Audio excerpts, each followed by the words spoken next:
কাঁদবেন না। জিবরাইল বলি ও নবীজি সাজদায় পড়ে কাঁদবেন না। আপনার কান্দন আল্লাহ তাআলা আর সহিতে পারে না।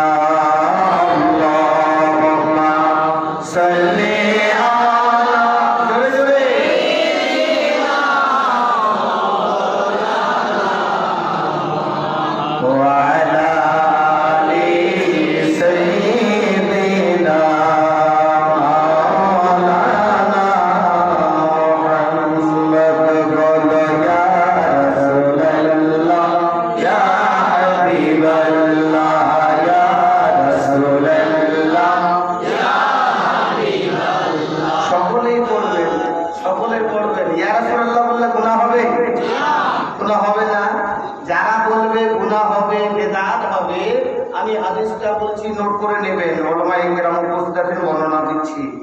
মুসলিম শরীফ সহিহ মুসলিম শরীফ বাবুল হুজরাত হুজরাতের অধ্যায় আমার আপনার নবী মুস্তাফা যখন মক্কা থেকে হিজরত করে মদিনায় যায় সাহাবায়ে কেরাম ইয়া মুহাম্মদ ইয়া রাসূলুল্লাহ বলে সম্বোধন জানিয়েছেন।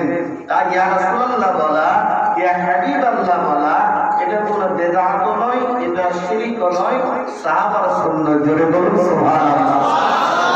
কেউ চুপ থাকবেন না, সকলে বলল ইয়া রাসূলুল্লাহ ইয়া হাবিবাল্লাহ ইয়া রাসূলুল্লাহ ইয়া হাবিবাল্লাহ।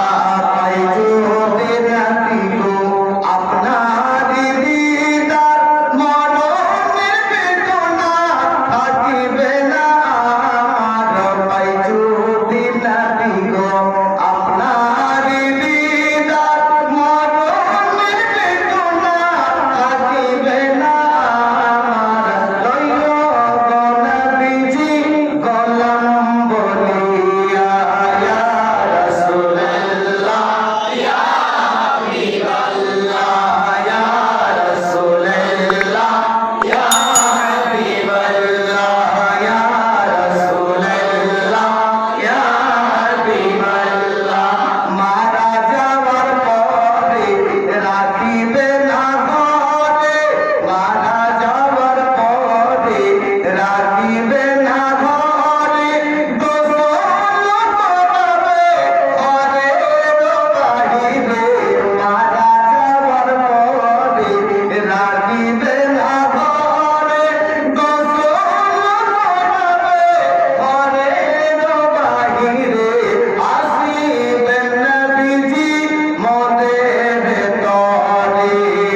আজকের জলসার সভাপতি মহাশয় জনাব আল্লামা ও মাওলানা মোহাম্মদ শাহজাহান আহমদ সাহেব, উপস্থিত উলামায়ে কেরামগণ, দিক বিদিক থেকে আগত আমার তৌহিদপন্থী মুসলিম জনতাগণ, বাবা মা, আজ আপনাদের শিলচর ইসলামাবাদ এখান থেকে মোটামুটি 40 কিলোমিটার হবে নাকি, 29 কিলোমিটার। যাই হোক, আমি একটাই ধন্য সর্বপ্রথমে দেব যে এতদিন রাত্রে আপনারা জেগে আছেন, এটা সর্বপ্রথম আপনাকে ধন্যবাদ জানিয়ে আমার বক্তব্য শুরু করব। বক্তব্যের মাঝে ইনশাআল্লাহ ভোজপুরি গজল শুনবেন না, বাংলা শুনবেন না, উর্দু শুনবেন, ইনশাআল্লাহ সব গাথা আছে, বলবো মাঝে মাঝে। তবে কিছু বক্তব্য শুনতে হবে, তাই কি না? বক্তব্য শুনতে হবে, আমলিয়া করে নিয়ে আপনি এতটা রাত জেগে আপনারা বসে আছেন। এখানে অনেক যুবক বসে আছে। যুবক ভাইকে যদি বলি, ভাই তুমি এই কোরআন কতটা শিক্ষা অর্জন করেছ, তো যুবক ভাই বলবে, মৌলভী সাহেব সময় পাই না, স্কুল টিউশন কলেজ সব থেকে ব্যস্ততার কারণে এইটাই পড়তে পারি না, কোরআনটাই পড়তে পারি না। কোরআনটাকে জিজ্ঞাসাও করে নিজে, কোরআন তোমার বাড়ি কোথায়, কখন তুমি নাজিল হয়েছো, কখন তুমি এসেছো, এটাও বলি নাই। বা বড় আফসোস নিয়ে কয়েকটি কথা বলি, তারপরে আলোচনায় ঢুকবো ইনশাআল্লাহ। সব সমস্যার সমাধান দিতে পারে, জোরে বলুন, সব সমস্যার সমাধান দিতে পারে আল কোরআন। জি, আমি পশ্চিমবঙ্গ থেকে এসেছি, আমার কাছে প্রুফ আছে কি নাই? আছে না? আপনারা আসামের লোক, শিলচরের লোক, আপনাদের কাছে প্রুফ আছে তো? আছে। ঠিক তেমনি ভাবে কোরআনের এক একটা জিনিস দিয়েছে, প্রতিটা জিনিস চলার জন্য দিয়েছে, প্রতিটা জিনিস অন্ধকার থেকে আলোর দিকে দেখানোর জন্য দিয়েছে। কিন্তু আজ আমরা পথ হারা হয়েছি। যদি বলি, বলো তো যুবক, কোরআনটা কখন এসেছে? প্রশ্ন করুন কোরআনকে, এ কোরআন তুমি বলে দাও, তুমি কখন এসেছো? বাবা ভাই বন্ধুরা, আমার সোনামণি, ও আমার কলিজার টুকরা, আমার নয়নের তারা, ভাই ভাই কোরআনের কথা শুনে নাও রে ভাই। কোরআনকে জিজ্ঞাসা করো, কোরআন তুমি কোথায় ভাই, তোমার কোথা থেকে এসেছো? কোরআন উত্তর দিয়ে বলে, বাল হুয়া কুরআনুম মাজিদুন ফি লাউহিন মাহফুজ। কোরআন বলে আমার ভাই হচ্ছে লাউহে মাহফুজে। আবার কোরআনকে জিজ্ঞাসা করো, কোরআন তুমি যে নাজিল হয়েছো, কখন নাজিল হয়েছো? সঙ্গে সঙ্গে কোরআন উত্তর দিয়ে বলে, শাহরু রমাদানাল্লাযী উনজিলা ফীহিল কোরআন। কোরআন বলে আমি রমজান মাসে নাজিল হয়েছে। আবার কোরআনকে জিজ্ঞাসা করো, এ কোরআন তুমি রমজান মাসে নাজিল হয়েছো, দিনে নাজিল হয়েছো না রাত্রিতে নাজিল হয়েছো? কোরআন আবার উত্তর দিয়ে বলেছে, ইন্না আনজালনাহু ফী লাইলাতিল কদর। কোরআন বলে আমি কদরের রাত্রিতে অবতীর্ণ হয়েছি। বাবা ভাই বন্ধুরা, আমার সোনামণি,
হয়েছে।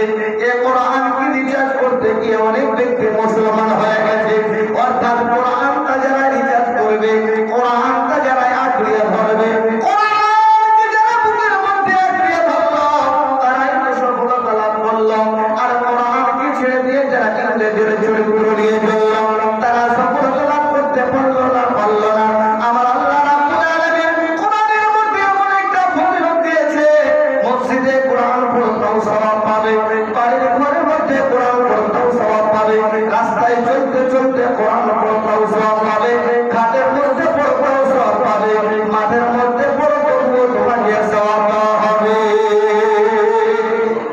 জোরে বলবেন না সুবহানাল্লাহ। আমি সকলের নয় শুধু মুমিনের, যারাই চলবে মেনে ফল পাবে কোরআনের, যারাই চলবে মেনে ফল পাবে কোরআনের। ঘরে পড়ো কি বাইরে পড়ো, ঘরে পড়ো কি বাইরে পড়ো, অশান্তি দূর করে শান্তি আনে সমাধান। সমাধান চাও যদি জীবনে মরণে, ফিরে যাও খুঁজে নাও চোখ রাখো কোরআনে, ফিরে যাও খুঁজে নাও চোখ রাখো কোরআনে। বাবা ভাই বন্ধুরা আমার, কোরআন হচ্ছে 30 পারা, 6666 আয়াতে ভরা। যেই কোরআনের ভেজালের বল, যেই কোরআনের মধ্যে কোনো ভুল নাই, যেই কোরআন মক্কায় 13 বছর, মদিনায় 10 বছর, জিবরিল আমিনের মারফতে বিশ্ব নবীর উপরে নাযিল হয়ে বিশ্ববাসীকে হেদায়েতের বার্তা দিয়েছেন আল্লাহ। সেই কোরআনুল কারীম হইতে এক মাশহুর মারুফ আয়াতে কারিমা তেলাওয়াত করেছি। খুব মারুফ আয়াত, আপনারা অনেকেই হয়তো শুনেছেন। এমন এই মারুফ মাশহুর আয়াত কোরআনের মধ্যে বাবা 34টি পারা, তার মধ্যে 24 পারার মধ্যে পড়েছি আমি একটি টুকরো। কোরআনের মধ্যে 24 পারা, সূরা জুমার আয়াত নাম্বার 53 এর মধ্যে স্পষ্ট ভাষায় বলছেন, কি বলছেন শুনুন।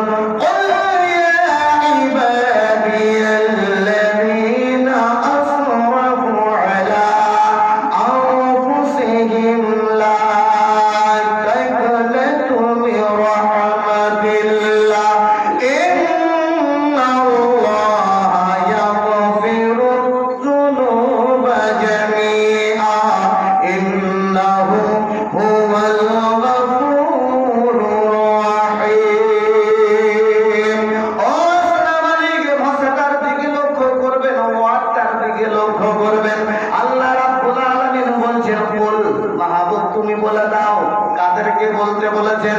ওই সমস্ত বান্দা যারা নিজের আত্মার উপরে জুলুম করেছে, অত্যাচার করেছে, তারা যেন আমি আল্লাহর রহমত থেকে নিরাশ না হয়ে যায়। তারা যেন আমি আল্লাহ রহমত থেকে নিরাশ না হয়ে যায়। আমি আল্লাহ তার সমস্ত গুণ খাতাগুলোকে মাফ করে দেব। এ শোনা মানে আল্লাহ পাক রহমান, রহম করবে। আল্লাহ পাক গফফার, বান্দার গুনাহ খাতাগুলোকে maaf করবে। যদিও বান্দা নফসের উপর জুলুম করে পাহাড় সমতুল্য গুনাহ করে থাকে, তবে হ্যাঁ বাপ, এই আয়াতটা কেমন নাযিল হলো, এই আয়াতটা কিসের জন্য আসলো, সেটা আমাকে আগে জানতে হবে। কোরআন যখন রিচার্জ করবেন, কোরআন যখন পড়বেন, রিচার্জ করবেন যে এটা কোন ক্ষেত্রে নাযিল হলো, কিসের জন্য নাযিল হলো। হাজরাত বসে আছেন আমার সভাপতি সাহেব, প্রিয় ভাইজান আমার, তেনাকে জিজ্ঞাসা করলেও বলবেন যাকে বলা হয় শানে নুজুল। এই শানে নুজুলটা কখন আসলো, কিসের জন্য আসলো?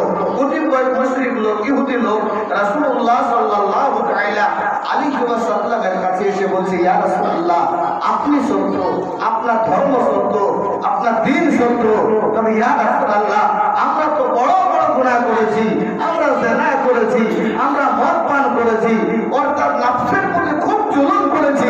ইয়া রাসূলুল্লাহ আমাদের কি কোনো কথাগুলোকে maaf হবে নাকি?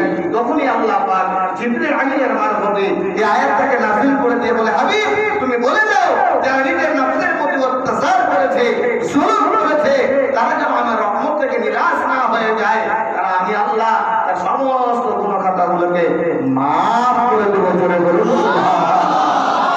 এই শ্রমণী তার এগেইনস্টে একটা হাদিস পড়েছি, এই হাদিস হাদিসের আলোচনা হবে।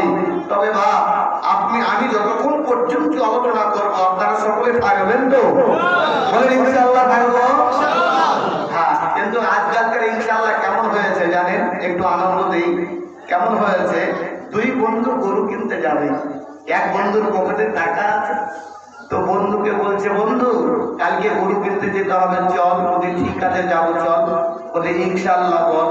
বলছে পকেটে টাকা আছে, ইনশাআল্লাহ কি প্রয়োজন? টাকা তো আছে, টাকা তো আছে আমার। তো ইনশাআল্লাহ মানে কি? আল্লাহ যদি চাহে তো। সেই জন্য কোথাও গেলে কেউ যেতে বললে, কেউ দাওয়াত করলে ইনশাআল্লাহ বলা হয়।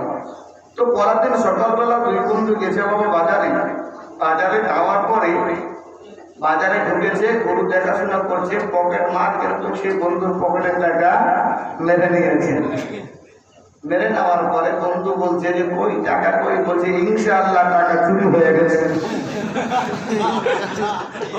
কি বলছে? ইনশাআল্লাহ টাকা চুরি হয়ে গেছে। তো বাপ ইনশাআল্লাহ কাজে দেবে? দেবে, কাজে দেবে। ও বেচারি যদি আগে বলতো যে হ্যাঁ ইনশাআল্লাহ কালকে গরু কিনতে যাবো, হয়তো টাকা ওই বিপদ থেকে বাঁচিয়ে দিত। কিন্তু ও পকেট মার যখন টাকা কেটে নিয়েছে, বের করে নিয়েছে, তখন বলছে ইনশাআল্লাহ টাকা চুরি হয়ে গেছে। এই তো হলো অবস্থা। তবে এরকমটা ইনশাআল্লাহ আমরা বলি না, আপনারাও বলেন না, তাই কি না? আপনারাও বলেন না যে ইনশাআল্লাহ শুনবেন। আমি গভীর মনোযোগ সহকারে আজকে আলোচনা করে যাব। এটা ইংরেজি কোন মাস? বলুন ইংরেজি কোন মাস এটা? জি, ফেব্রুয়ারি। ফেব্রুয়ারি 27 তারিখ। বাংলা কোন মাস? ফাল্গুন মাস। আরবি কোন মাস? আমার সভাপতি ভাই উত্তর দিয়েছে, উনি তো আলিম। ইনি আলিম না?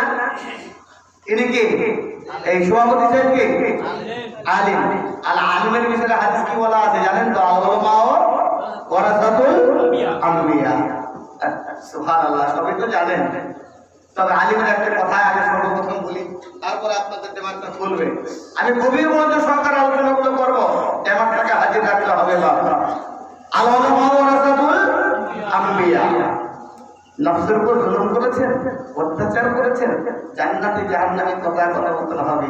জান্নাতি ব্যক্তি যেতে চাইবে জাহান্নামীর সঙ্গে কথা বলার জন্য, তো জাহান্নামী যে দারোয়ান মালিক আলাইহিস সালাম, তিনি বলবেন এখানে কোনো এলাও নেই। একবার নয়, দুইবার নয়, তিনবার আল্লাহর তরফ থেকে অর্ডার হবে, যাও জান্নাতি ব্যক্তি গিয়ে কথা বলতে দাও। তো গিয়ে বলবে মা সালাকাকুম ফি সাফার, কি রে তোদের কিসে তোকে নিয়ে এসেছে?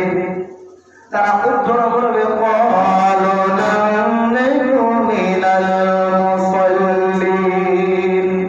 দুনিয়ার জমিনে আল্লাহ পাক হায়াত দিয়েছিল, কিন্তু নামাজ আদায় করতাম না, নামাজ পড়তাম না। ওয়ালাম নাকু নুত'ইমুল মিসকিন। দুনিয়ার জমিনে আল্লাহ পাক ধন-সম্পদ দিয়েছিল, কোনদিন কোন মিসকিনকে আহার দিতাম না, খেতাম না, খেতে দিতাম না। وَكُنَّا نَخُوضُ مَعَ الْخَائِضِينَ। কিয়ামত যে হবে, وَكُنَّا نَخُوضُ مَعَ الْخَائِضِينَ, অনাত্ম লোকের সঙ্গে উঠা-বসা করেছিলাম। وَكُنَّا نُكَذِّبُ بِيَوْمِ الدِّينِ। কিয়ামত যে হবে, এমনটা সিংহাসন হবে, এই সিংহাসনটাই কিয়ামতটাকে দুনিয়ার জমিনে অস্বীকার করে আমি চলেছি। হাত্তা আতানাল ইয়াকিন, দরবের সরদার আলা হযরত আজিমুল বরকত ইমামে আহমদ রাজা খান ফাজিল বেরলভী, যিনি 1400 খানা কিতাব লিখে বেরলের সরজমিনে আরাম করে তিনি কানজুল ঈমানের মধ্যে তরজমা করেছেন। হাত্তা আতানাল ইয়াকিন, মওত আমার নিকটে পৌঁছে গেল বলে আমি জাহান্নামে চলে আসলাম। ও সুলাইমান, এটা কোরআনের তরজমাটা আমি আপনাকে শোনালাম। হযরত আলীর যখন ঘটনা আছে বলে এই কথাটি আমার মনে পড়ে গেল। বিরাদার ওয়ানাত্ম লোকের সঙ্গে উঠা বসা করেছি, এই সাবজেক্টে একটু শুনে শুনে। ওয়ানাত্ম লোক কারা? ওয়ানাত্ম কারা? যারা অপমান করে তারা হলো ওয়ানাত্ম লোক, যারা জুয়া খেলে তারা হলো ওয়ানাত্ম লোক, যারা জিনা করে তারা হলো ওয়ানাত্ম লোক, যারা বিজ্ঞান কাজ করে তারা হলো ওয়ানাত্ম লোক, যারা সমাজে অশ্লীল বেহায়া কাজ করে থাকে তারা হলো ওয়ানাত্ম লোক। পৃথিবীর জমিনে এই ভালো নয় খারাপ লোকের সঙ্গে আমি সঙ্গ দিয়েছি, কোনদিন কোন আলিমের সঙ্গে সঙ্গে আমি সঙ্গ দেই নাই, কোনোদিন কোনো আলিমের কাছে আমি বসে নাই, কোনোদিন কোনো আলিমের সঙ্গে হাদিস ও কোরআনের বাণী বলে নাই, তার সঙ্গে ভালো ব্যবহার করে নাই। এর শোনা মানে পৃথিবীর জমিনে যদি না ধরা পড়ে, কাল কিয়ামতের ময়দানে ধরা পড়বে। সেই জন্য রাসূলুল্লাহ বলেছেন, তোমরা আলিমদের ইজ্জত করবে, সম্মান করবে। তোমরা যদি আলিমের সঙ্গে মুসাফা করো, রাসূলুল্লাহ বলেছে আমার সঙ্গে মুসাফা করা হলো। তোমরা যদি আলিমকে ভালোবাসো, রাসূলুল্লাহ বলে আমাকে ভালোবাসা হলো। তোমরা যদি আলিমের দিলে কষ্ট দিয়ে থাকো, রাসূলুল্লাহ বলে আমার দিলে কষ্ট দিলে। আর তোমরা যদি আলিমের কাছ থেকে দূরে সরে থাকো, রাসূলুল্লাহ বলে আমার কাছ থেকে দূরে সরে থাকলে। তাহলে বোঝা গেল আলিম থেকে দূরে থাকা যাবে? যে কথা বলে দূরে থাকা যাবে? আলিমকে সম্মান করতে হবে কি হবে না? আলিমকে ভালোবাসতে হবে কি হবে না? কথা বলেন না তো হবে না? অসুবিধা হয় না আমার ভাষা বুঝতে? ওই বুঝতে পারা যায়। তবে আজকে আরেকটি কথা বলে দিই, তারপরে মন বলাতে চাই না। কারণ আলিমের সঙ্গে তো ভালোবাসা আমরা রাখতে চাই না, তবে একে অপরকে ঠকানো ধান্দা আমরা বেশি করি। কেমন করি? আপনাদের দেশে কাঁঠাল আছে? কাঁঠাল আছে? ওই চালাক আর বোকা, চালাক আর বোকা। চালাক আর বোকা চলে গেছে হাটে বসে কাঁঠাল কিনতে হবে। কাঁঠাল কিনেছে, দাম হয়েছে 50 টাকা। কয় টাকা বা? কয় টাকা? সবাই বলুন, ঘুম ধরেছে? 50 টাকা। তো চালাক চিন্তা করছে যে বোকাকে কেমন করে ঠকা যায়, এই বোকাকে কেমন করে ঠকা যায়। তো গাছতলায় গিয়ে কাঁঠাল পাঠিয়েছি। পাঠানোর পর চালাক বলছে, শোন, কাঁঠাল তো ভাবলি, কাঁঠাল টেস্ট, তো বিচি যার বেশি হবে টাকা তার বেশি লাগবে। বিচি যার বেশি হবে টাকা তার বেশি লাগবে। ঠিক আছে, বোকাও খাচ্ছে, চালাকও খাচ্ছে। বোকা কেন কাঁঠাল নাওয়া খায়, বিচি বাইরে ফেলায়, আর চালাক বিচিও খায়, নাওয়াও খায়। ও সম্পূর্ণ ক্ষেত্রে গোড়াউনে ভরে। এই গোড়াউনে খেতে খেতে একদম চালাকের এই গলা পর্যন্ত চলে এসেছে। আর বোকা তো গিয়েছে বাইরে বিচি ফেলেছে, বাইরে বিচি ঘরে। এবার হিসাব করে দেখছে চালাকের হয়েছে 5টা আর বোকার হয়েছে 45টা। টাকা কাকে বেশি দিতে হবে? কাকে বেশি দিতে হবে? বোকাকে দিতে হবে। তো চালাক বলছে আলহামদুলিল্লাহ পড়। বলছে কেন? বলে 45 টাকা দিয়েছিস তুই, ও কম ব্যাপার নাকি? বলছে ঠিক আছে 45 টাকা নে। 45 টাকা দিয়েছে, আর চালাক 5 টাকা, 50 টাকা কমপ্লিট। এইদিকে বোকা চিন্তা করে, আল্লাহ আমার পকেটে 45টা টাকা ছিল গো আল্লাহ, আমার এই টাকাটা দিয়ে বাড়িতে যদি দিদি বাচ্চার জন্য কিছু দিয়ে দিতাম কতই না ভালো হতো। আজ 45 টাকা আমি নিজের পেটে আমি খেয়ে নিয়েছি। বাবা মা ভাই বন্ধুরা আমার সোনা পানি। বোকা চিন্তা করতে করতে বাড়িতে যায়, চালাক চিন্তা করে এতদিন পর একজনকে ঠকিয়েছি, নিজের গোডাউন ভরিয়েছি, একজনকে ঠকিয়েছি, নিজের গোডাউন ভরিয়েছি। এই চিন্তা করতে করতে বাড়িতে গিয়ে কাছে ঢুকেছে বাবা। যেমনি ঢুকে যাওয়া আর সহ্য হয় নাই, পাতা দিয়ে পায়খানা বের হতে শুরু হয়েছে।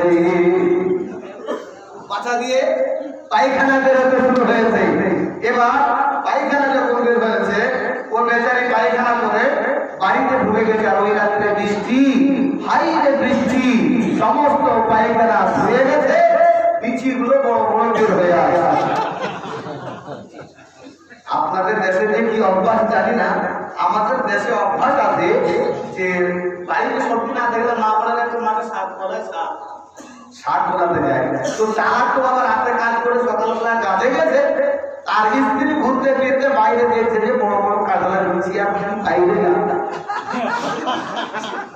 তো কি আর বাইরে যাবে, তো বিচিগুলো উঠিয়েছে, আর উঠিয়ে নিয়ে সুন্দর করে ধুয়ে বাবা কেটে কুটে রান্না করেছে। রান্না করে টেবিলে কিন্তু রেডি। ও চালাক বেচারি কাজ করে বাইরে এসে টেবিলে দেখছে খাওয়ার মধ্যে কাঁঠালের বিচি। ও যাই ছবি করতে মা, কি হলো? তো সেদিকে আয়, কাঁঠালের বিচি কোথায় পেলি? এই সপ্তাহে তো আমি কাঁঠাল কিনলেন না, এই বিচি কোথা থেকে আসবে? তো স্ত্রী বলছে আলহামদুলিল্লাহ পড়ো। স্ত্রী বলছে আলহামদুলিল্লাহ পড়ো। বলছে কেন বলবে তো? বলছে আগে বলো বলছে হ্যাঁ আলহামদুলিল্লাহ। বলছি কি আর বলবো গো স্বামী, আপনি তো চলে গেছেন কাজে, বাড়িতে কোনো তরকারি নাই, বাড়ি থেকে বের হয়ে দেখছি বড় বড় কাঁঠাল দিচ্ছি, তো ওই বেচারি হাড়ের কপালে হাত দিয়ে বলছে ছি ছি ছি। বলছে কেন ছি ছি? বলছে তোর আল্লাহকে ধন্যবাদ। বলে কেন ধন্যবাদ? বলছি এক মাল কয়বার খাওয়াই। বলছি এক মাল কয়বার খাওয়াই? বলছে স্ত্রী বলছে ব্যাপারটা বুঝতে পারলাম না। পাগলি সব, এটা আমার পেটে ছিল, পেটে ছিল, বের হলে কেমন করে? বলছে সহ্য হয় নাই, গাছতলা থেকে আস্তে আস্তে সন্ধ্যাবেলায় ছেড়ে দিয়েছি।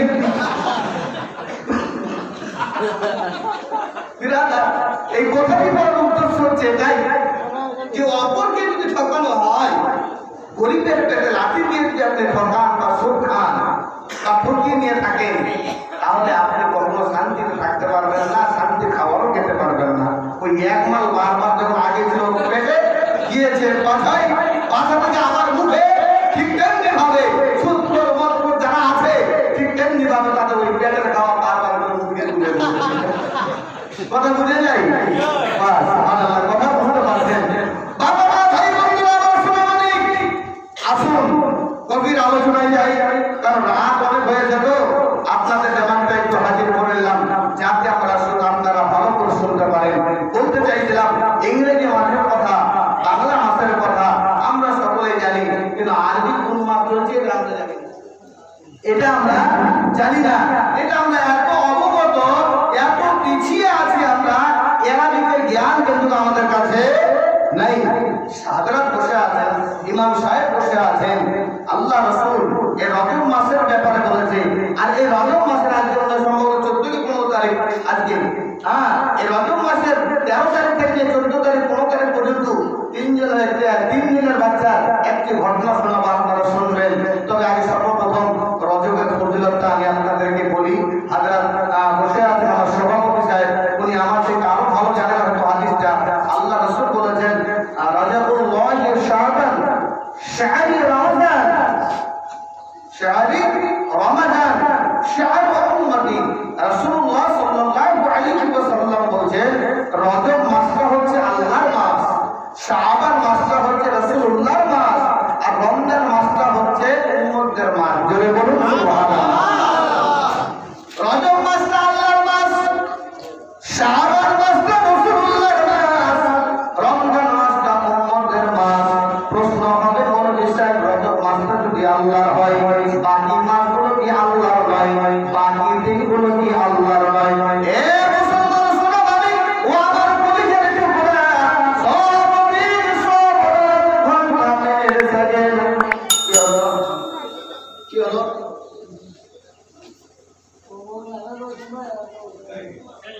দরুদ পড়ি আল্লাহুম্মা সাল্লি